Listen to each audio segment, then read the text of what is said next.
Magandang araw sa iyo at salamat sa pag-share mo nitong mga materyales. Okay, so ang goal natin ngayon, bubusiin natin itong timeline na binigay mo. Sa unang tingin, mukha siyang napakakomplikado. Isang chart at isang diagram na puno ng mga linya, kahon at mga salitang Koreano. Pero ang mission natin ay simple lang.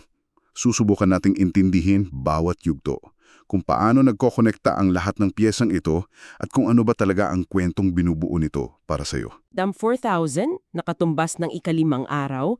Tapos, magtatapos sa Adam 7,000. Yun yung ikapitong araw o ang Sabat. Pero ang talagang sentro ng usapan, yung pinaka-main event na idinedetalye ng sources mo, ay itong tinatawag na Maji Makire o huling 7 taon. Kasi dito nakapaloob yung lalak ng drama. So doon tayo magfo-focus. Ano ba talaga ang mga kaganapan sa loob niyan? Okay, sige, himayin natin to.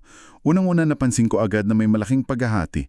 Bago pa man magsimula yung huling 7 taon, may nauna pang panahon na tinatawag na Kumbekki o gap period na nagsimula daw sa Pentecostes. Tapos parang may full stop at saka lang magsisimula itong huling 7 taon sa pista ng mga trampeta. Hindi sila tuloy-tuloy. Ano kaya ang ipinapahiwatig ng pagitan na yan? Bakit kailangang ihiwalay pa yung dalawang panahon? Naku, napakagandang tanong yan. Kasi dyan nakasalalay ang buong framework. Yung gap period na nagsimula sa Pentecostes, iniuugnay yan sa tinatawag na Irenbi o maagang ulan. Ito ayon sa sources mo ay sumisimbolo sa pagbuhos ng banal na espiritu noong panahon ng mga unang apostol. Yun yung pundasyon ng simbahan, yung unang bugso. Pero itong huling 7 taon, iba naman. Iniuugnay ito sa Nudsunbi o huling ulan. Isa itong hiwalay at mas matinding pagbuhos ng espiritual na aktibidad. At ang pinakamalinaw na pagkakaiba nila, yung huling ulan nangyayari sa ilalim ng napakatinding pressure. Ayon mismo sa diagram, ang hudyat ng pagsimula nito ay ang Jimsong Tongchi, ang paghahari ng halimaw. So parang may dalawang bugso ng espiritual na kapangyarihan. Isang maaga na parang nagtatanim, tapos isang huli na para sa pag-aani. Ganun ba? At ito ang huling bugso kasabay pa ng isang napakadilim na panahon, yung pamumuno ng halimaw. Dito na nagiging komplikado ang mga detalye, no? Sa ilalim nitong huling ulan, may 3 key players o elements na binabanggit. Yung 144,000, tapos yung 2 saksi o 2 jean, at isang lugar na tinatawag na kanlungan o pinansya. Medyo malabo sa diagram kung paano sila nag-i-interact, magkakasama ba sila, o yung 144,000 ba ang nasa kanlungan o sila yung nasa labas. Anong sinasabi ng sources mo dyan? Ang ganda ng pagkakaposisyon sa kanila dito eh. Hindi sila passive victims, kundi mga active agents sa cosmic drama na to. Yung 144,000 at ang 2 saksi, sila yung mga bida. Sila yung nasa labas, yung nasa gitna ng action, nagpapatotoo sa ilalim mismo ng paghahari ng halimaw. Sila ang personifikasyon ng huling ulan. Sa kabilang banda naman, yung kanlungan, isa yung lugar ng divine protection. May binabanggit na talata yung source mo mula sa Aklat ng Pahayag tungkol sa isang babae na binigyan ng pakpak para makalipad daw patungo sa ilang, sa isang lugar na inihanda para sa kanya. Yun. At doon siya kuprotektahan mula sa ahas, di ba? May specific na duration pa nga. 1 panahon, 2 panahon, at kalahati ng 1 panahon. Kung i-compute natin, parang 3.5 taon, eksaktong kalahati ng 7 taon. So may isang grupo na nasa gitna ng laban, tapos may isa namang grupo na nasa isang ligtas na lugar. Grabe ang espesifiko. Eksakto, nagpapakita yan ng layered na timeline. Hindi lahat ay pareho ang pinagdadaanan sa loob ng 7 taon, may panahon ng matinding pagpapatotoo at may panahon din ng divine preservation. At itong 3.5 taon na to, nagiging mahalaga yan habang umuusad tayo. Dito na kasi pumapasok yung mga mas dramatikong kaganapan, ang serye ng 7 trompeta. Ayan na. Dito na talaga umiinit yung mga pangyayari. Ayon sa chart mo, sa pagitan ng pag-iihip ng ika-5 at ika-6 na trompeta, may mangyayaring isang napakalaking sakuna. Teka, sandali. Ang nakasulat dito ay mamamatay ang sangkatlo 1/3 ng sangkatauhan. Grabe yung scale niyan. Hindi ito basta footnote sa sources mo, di ba? Ito yung parang major turning point. At yung timing nangyayari ito bago pa mapuno ang itinakdang bilang ang mga martir na saksi. May connection ba yung dalawa? Parang sinasabi na itong napakalaking trahedya ay may kinalaman sa pag-fulfill ng isang spiritual condition? Tama yung basa mo dyan. Hindi yan coincidence. Inilalatag ng sources mo ang mga pangyayari bilang isang chain reaction. Yung malawa ang pagkamatay na yon, hindi yun ang dulo kundi bahagi ng proseso. Isang proseso na hahantong sa isang napaka-critical na kondisyon, ang pagkumpleto sa bilang ng mga martir. May binabanggit yung source mo na talata tungkol sa mga kaluluwa sa ilalim ng dambana, na sumisigaw hanggang kailan pa, Panginoon. Ganon. At ang sagot sa kanila ay maghintay pa ng kaunti hanggang sa makumpleto yung bilang ng kanilang mga kapatid na mamatay ding tulad nila. So, itong pagkapuno ng bilang ng mga martir, ito pala yung hinihintay, ito ang trigger. Hindi lang basta nakapila yung ikapitong trumpeta para hipan, nakadepende pala ito sa isang human event, sa sakripisyo ng mga taong ito. That changes things. Nagiging response na siya sa actions ng tao, hindi lang pre-timed event. So once na-pull na yung trigger na yan, ano na ang kasunod? Anong nangyayari kapag nahipan na ang ikapitong trompeta? Kapag nahipa na ang ikapitong trumpata, ayon sa isa pang talata sa source mo, dito na matutupad yung hiwaga ng Diyos. At ang katuparan na yun hindi tahimik. Ito ang signal para sa huling yugto ng paghukom. Dito, ayon sa diagram mo, ibubuhos mula sa himpapawid ang 7 salot o 7 jeang.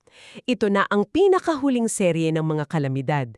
At direkta itong naglalayon sa kaharian ng halimaw bago ang pinaka-grand finale. Okay, so apektadong ng mga salot na to yung kaharian ng halimaw. Pagkatapos niyan, nakalagay sa chart mo, Jimseng Shimpan o paghuhukom sa halimaw. Mukhang ito na ang katapusan niya. At kasunod nito, may dalawang magkaibang event, parehong tungkol sa pagbabalik. Una yung Kongjunggang Rim o pag-akyat sa himpapawid, tapos pangalawa yung Chisang Jerim o pagbabalik sa lupa. Wow! So hindi lang pala isang second coming ang tinutukoy dito. May dalawang phase pala ayon sa sources mo. Isang parang aerial rendezvous, tapos isang full-on ground invasion na. Ang detalye, no? Exactly. Yung pag-akyat sa himpapawid o rapture, yun yung sandali kung saan ang mga mananampalataya, parehong yung mga namatay na at yung mga buhay pa, sasalubong sa Panginoon sa mga ulap. Isang engkwentro sa himpapawid. Pero yung pagbabalik sa lupa, yun na yung literal na pagdating niya sa lupa kasama na ang kanyang mga hukbo para sa isang pinal na konfrontasyon.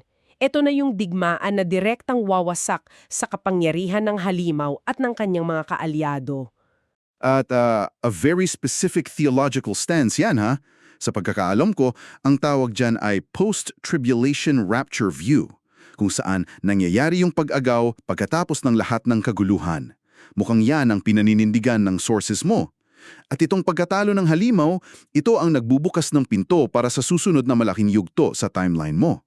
Yung 1,000 taong mundo o ang 1,000-year-long kingdom. Eksakto.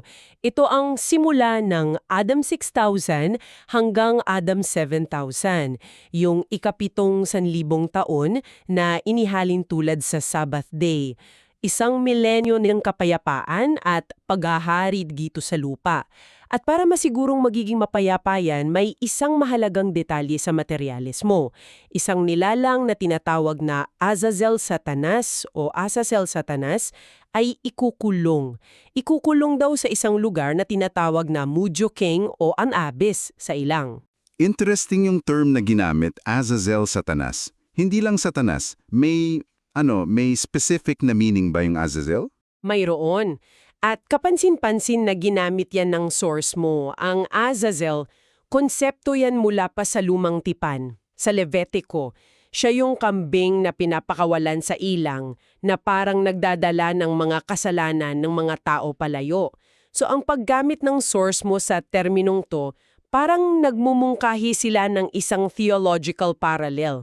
na kung paanong pinalayas yung Azazel noon, itong si Satanas ikukulong at ilalayo sa sanlibutan sa loob ng 1,000 taon. Malinaw. Okay. May isa pang konsepto na paulit-ulit na lumalabas sa buong diagram mo. At medyo nakakalito kung paano ito nag-fit in. Ito ay ang Day of Atonement o Day of Atonement. Nakalagay ito sa simula ng huling 7 taon, pero may mga bahagi rin sa dulo, tulad ng pagtubos sa Hades. Paano natin i-connect yung mga piraso nito? Lalo na yung papel ng mga martir. Hindi lang sila biktima, di ba? Parang may active role sila sa proseso ng pagtubos na to. Oo, at ito ang isa sa mga pinakamalalim na ideya sa sources mo. Ang Day of Atonement dito ay hindi isang one-time event, kundi isang proseso na may maraming yugto. Nagsisimula sa pagsusunog ng insenso na sumisimbolo sa mga panalangin.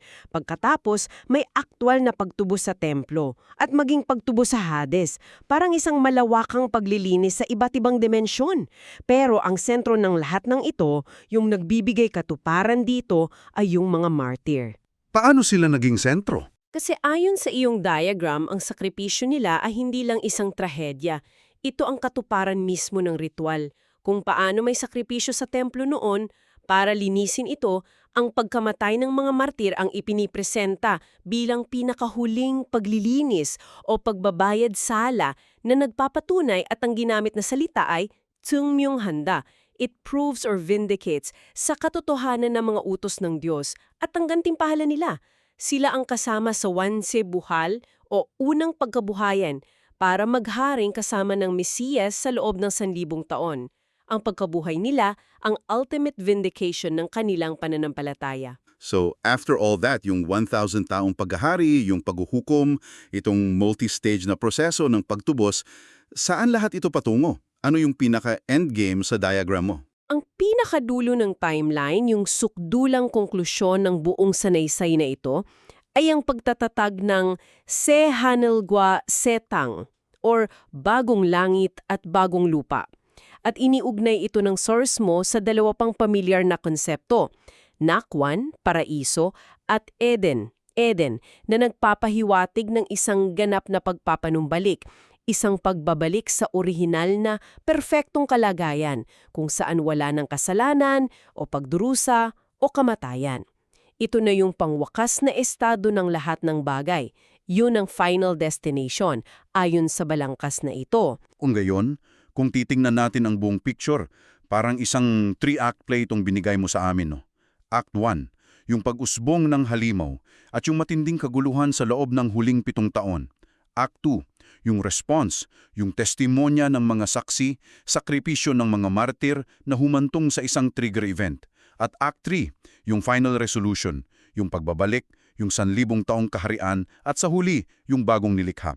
Malinaw na may cause and effect engine na nagpapatakbo sa buong timeline na to. Eksakto at ang detalyadong pagkakaayos ng mga pangangyaring ito sa iyong mga materyales kung saan ang isang kaganapan ay logical na nagtitrigger sa susunod na parang mga domino ay nagiiwan sa iyo ng isang malalim na tanong.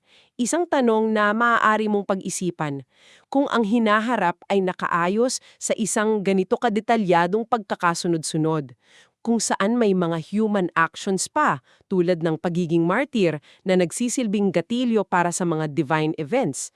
Paano nito binabago ang pagtingin ng isang tao sa mga konsepto tulad ng malayang kalooban, tadhana at ang mismong kalikasan ng panahon?